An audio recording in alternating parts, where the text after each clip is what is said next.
사랑하는 행복한 교회 성도 여러분, 이 영상을 보시는 하나님 나라의 귀한 자녀 여러분, 오늘은 2022년 11월 6일 토요일입니다. 오늘 매일 성경 본문에서는 땅의 역사는 강대국의 가축장도 우연의 산물도 아니라는 것을 보여줍니다. 하나님의 계획에 따라 그분께서 정하신 목표를 지향해 가는 과정입니다. 패한 자가 퇴장하고 승리한 자가 무대의 주역으로 등장하지만 각자에게 맡겨진 역할에 따른 전환일 뿐입니다. 이 전환, 곧 민족들의 흥망성쇠는 무한히 계속되고 반복되지 않습니다. 정한 때가 되면 이 세상에 속하지 않은 것에 의해 대체되어 버립니다. 오늘 본문을 나누어 보겠습니다. 다니엘 2장 31절부터 36절, 왕이 꾼 꿈의 내용, 신상의 모양, 태산을 이루는 돌. 36절부터 45절, 꿈의 해석, 도입부, 내 금속의 해석, 발과 발가락의 해석, 영원히 설 한 나라, 꿈의 요약과 결론적 진술. 46절부터 49절, 높임을 받는 다니엘과 세 친구, 다니엘을 경배하는 왕, 다니엘의 하나님을 인정하는 왕, 고위직에 임명된 다니엘과 친구들. 오늘 본문 다니엘 2장 31절부터 49절의 말씀을 듣고 다시 오겠습니다.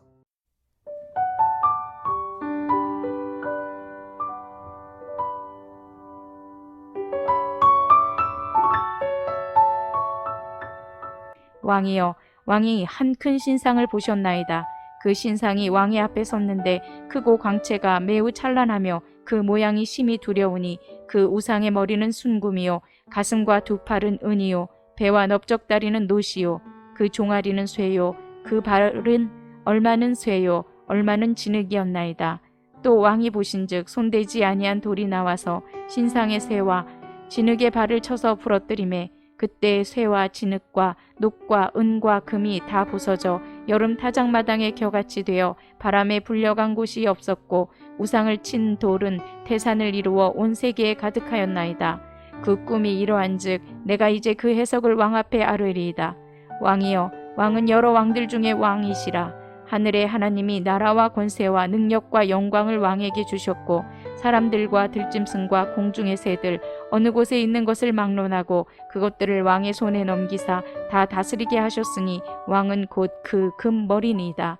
왕을 뒤이어 왕보다 못한 다른 나라가 일어날 것이요 셋째로 또 놋 같은 나라가 일어나서 온 세계를 다스릴 것이며 넷째 나라는 강하기가 쇠 같으리니 쇠는 모든 물건을 부서뜨리고 이기는 것이라. 쇠가 모든 것을 부수는 것 같이 그 나라가 문나라를 부서뜨리고 찌을 것이며 왕께서 그 발과 발가락이 얼마는 토기장이의 진흙이요 얼마는 쇠인 것을 보셨은즉 그 나라가 나누일 것이며 왕께서 쇠와 진흙이 섞인 것을 보셨은즉 그 나라가 쇠 같은 든든함이 있을 것이나 그 발가락이 얼마는 쇠요 얼마는 진흙인즉 그 나라가 얼마는 든든하고 얼마는 부서질 만한 것이며 왕께서 쇠와 진흙이 섞인 것을 보셨은즉 그들이 다른 민족과 서로 섞일 것이나 그들의 피차에 합하지 아니함이 쇠와 진흙이 합하지 않은 것 같으리이다.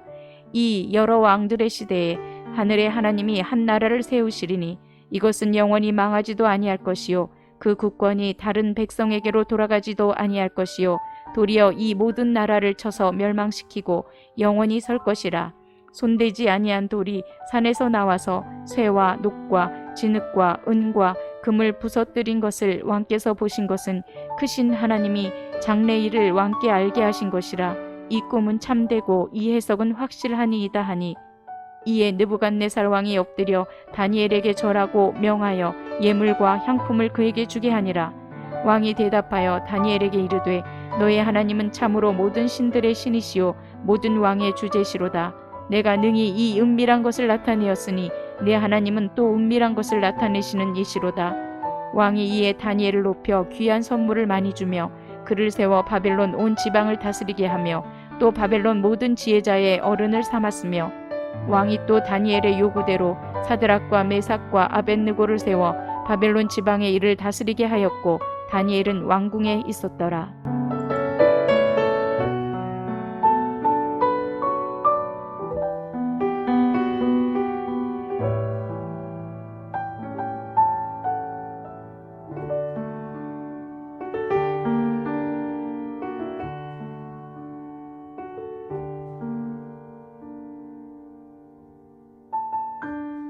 느부갓네살이 꿈에서 본 금으로 된 머리와 은으로 된 가슴과 두 팔과 노수로 된 배와 넓적다리와 털과 진흙으로 된 발의 상은 느부갓네살의 시대부터 땅에 하나님의 통치가 이루어질 때까지 모든 시대를 포함합니다. 다니엘서의 시점에서 느부갓네살 이전 시대에는 과거이기에 고려 대상에서 탈락합니다.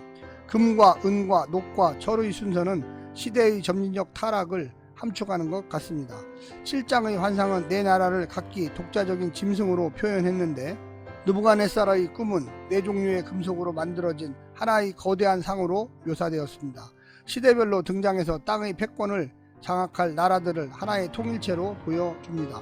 패권을 장악하는 나라들이 정치적으로 구별되고 시간적으로는 서로를 뒤따르지만 땅에 속한 세력이라는 점에서는 이들 사이에 아무 차이가 없습니다. 이런 배경에서 한 번의 타격으로 동시에 일어나는 나라들의 멸망도 이해될 수 있습니다. 손대지 아니한 돌은 시간적으로는 네 번째 나라 다음에 오지만 다섯 번째 나라는 아닙니다. 연속적으로 등장할 네 나라의 통합체에 대립하는 하늘의 하나님께 속한 전혀 새로운 나라입니다. 오늘 본문을 세 부분으로 나누어 자세히 설명드리겠습니다. 첫 번째, 갈수록 약해지는 나라. 다니엘은 느부갓네살이 꿈에서 본 환상은 그의 나라가 갈수록 약해질 것이라면서 금은 놋쇠와 흙이며 여러 나라들이 연달아 일어나고 사라지는 일을 되풀이하는 것을 말하고 있습니다. 이는 각각 느부갓네살의 바벨론, 메데, 바사, 그리스를 가리키는 것입니다. 특히 네 번째 나라는 서로 섞이지 않는 쇠와 흙으로 이루어져서 겉으로는 강한 것 같지만 실은 서로 어울리지 않아서 실상은 약합니다. 알렉산더 대왕 이후 안티오쿠스 왕조와 프톨레미 왕조 간의 불협화음을 예고합니다. 그들은 겉과 속이 다르며 스스로 자기 운명을 건사할 수는 없습니다. 두 번째, 세상 나라를 멸할 하나님 나라. 네 제국이 하나의 거대한 신상을 구성하고 있다는 것은 그들이 각 시대를 거쳐서 나오더라도 사실 그 뿌리는 하나라는 것을 의미합니다. 세상 권력의 흥망성쇠는 반복되지만 그것도 끝날 날이 온다는 것이지요.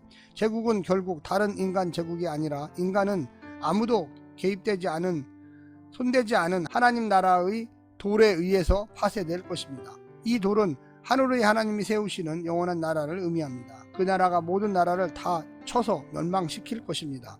하나님 나라는 지금도 세상의 역사를 주관하고 있고 그 사실을 최후의 심판을 통해 입증할 것입니다. 마지막 세 번째는 바벨론을 다스리는 자로 세워지는 다니엘. 느부갓네살 왕은 다니엘이 자신의 꿈을 알아맞히고 해석까지 해준 것을 듣고 이 꿈이 다니엘의 말대로 하늘의 하나님으로부터 온 것을 믿습니다. 그는 이제 시간과 역사를 주관하시는 분이 그 하나님임을 인정하고 하나님께 영광을 돌립니다. 심지어 해석을 전달해준 다니엘에게도 경배하면서 그를 제국의 2인자, 온 지방을 다스리는 자로 삼고 또 바벨론 모든 지혜자들의 어른으로 삼음으로써 행정과 종교의 수장으로 임명합니다. 다니엘은 자신의 친구들을 잊지 않고 천거하여 다니엘 아래서 일하는 지방의 관리로 임명하게 됩니다. 하나님 나라를 추구하는 자에게 하나님 나라를 맡아 운영할 지혜와 능력과 기회를 주신 것입니다.